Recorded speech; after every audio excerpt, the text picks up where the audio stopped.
Alors que les sites communautaires de vidéos continuent d'avoir toujours plus de succès sur Internet, de nouveaux médias sont en pleine explosion actuellement. Il s'agit des Web TV.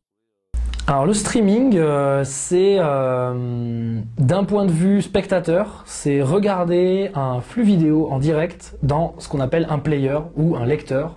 Donc par exemple quand vous regardez une vidéo sur YouTube, eh bien vous avez une vidéo, sauf qu'elle n'est pas en direct. Si vous regardez par exemple un live sur Dailymotion, vous avez exactement la même chose, le petit carré avec écrit play en bas à gauche, le changement de qualité en bas à droite. Enfin sauf que pour Dailymotion c'est en haut à droite, mais bon voilà. Et donc le streaming c'est ça, c'est regarder un flux vidéo en direct. Alors après, il y a plusieurs types de streaming. Nous, on fait du jeu vidéo.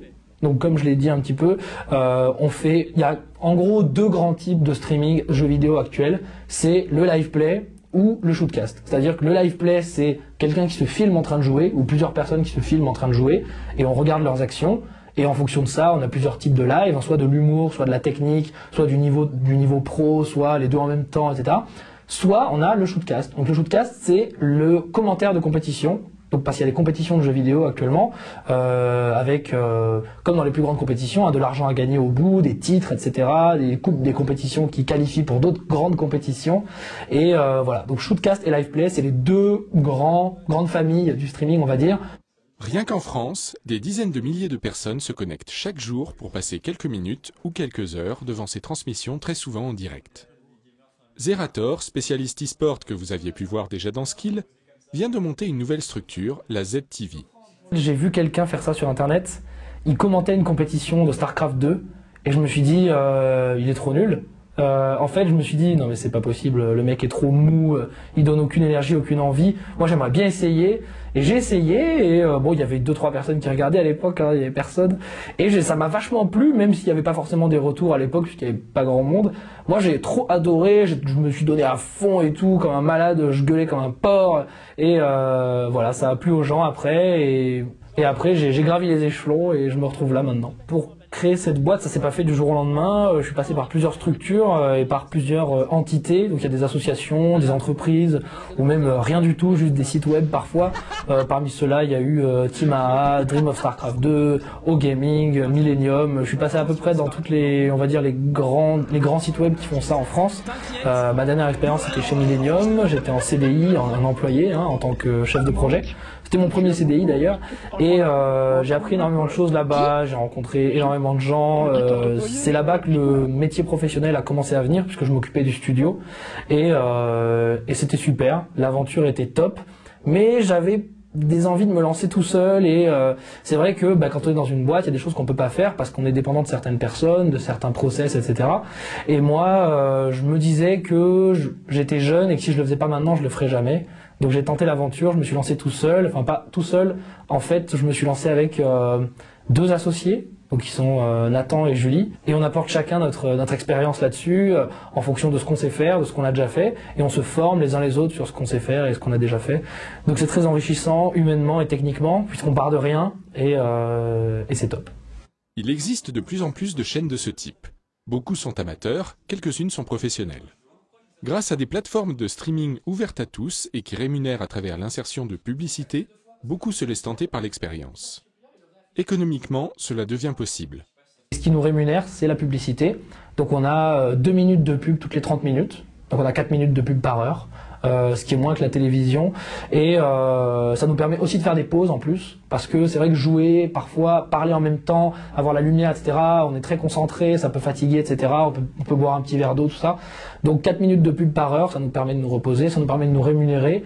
Les gens le savent et ils nous soutiennent par rapport à ça et il n'y a aucun souci, tout est transparent. Parfois on fait des émissions un petit peu plus poussées comme l'émission de ce soir, on va faire l'inauguration de GTA 5, j'ai dit 5 c'est bien, parce que des fois je dis 4, tout le temps même. On fait l'inauguration de GTA 5, à cette occasion donc on a fait venir d'autres intervenants de la TV qui sont d'Apenox qui nous aident parfois sur certains événements, ils nous avaient aidé pour la soirée d'inauguration qui avait été notre plus gros projet, on avait réuni plus de 7000 personnes en live et ça avait été un très bon score pour nous d'audience, il faut le savoir, parce que la télé tourne environ à 2000 personnes le soir, en spectateurs, ce qui est déjà pas mal hein, pour une TV amateur. Les TV concurrentes sont à peu près à 5000 sur une émission standard, 10 000 sur des émissions un petit peu plus spéciales. Voilà, nous on est à 2000, donc on n'a pas à se plaindre du tout. Donc l'émission de ce soir est très spéciale, elle demande de se déplacer dans un autre endroit dans une autre pièce que ce studio. On a un canapé, on a des micros posés un petit peu ailleurs, on a des gens qui font la régie, etc.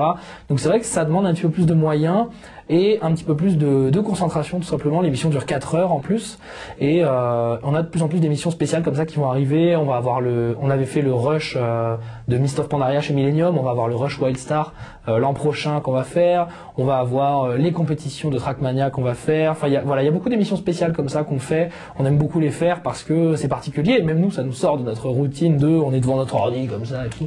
Donc voilà, c'est toujours top et nous ça nous fait plaisir d'en faire, donc on va continuer.